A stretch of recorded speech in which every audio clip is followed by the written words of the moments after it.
since I've come to Nevada, it could be other factors. Like I have some allergies here that I'm noticing, but I went from 20s to 30s when I got to Mexico and got the tooth extracted. Mm-hmm. But then since I've been up here, the few times I've tested, I haven't been as vigilant, but it's down a lot. Like it's down closer to 20s again. So I'm like, well, I was at sea level. Could it be that I had a higher PMP because I was at sea level? And then, because in Colombia, I'm also at a more elevated elevation. Now I'm at sea level. Then I was at sea level, and now I'm at 6,000 or like 6,100 feet up. So Yeah.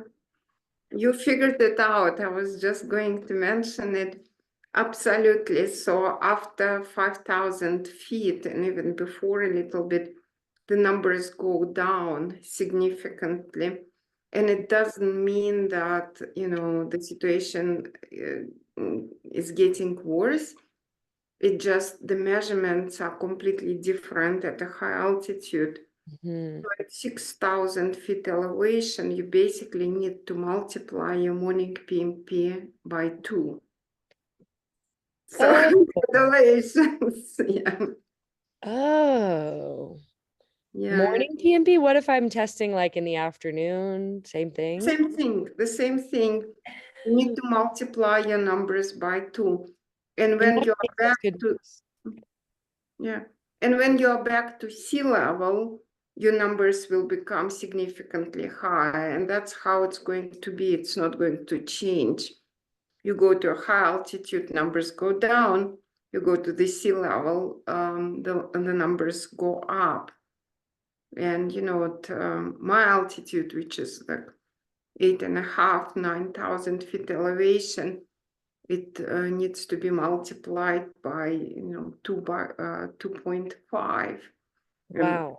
go high, it's going to be 3. So if I am going back to a place like where I normally live, I mean, whatever that means for me, it's 3,300 feet. So would I above sea level? So Okay, what I yeah. need to go ahead. Sorry. Yeah, so about 3,000 feet. Usually breathing is not impacted. It's Or above 5. yeah, it's above 5 when 5 or higher when it becomes a serious impact. At 3,000 feet, it still could be, your numbers could be just a few seconds lower than at sea level, but Mhm. it's not significant.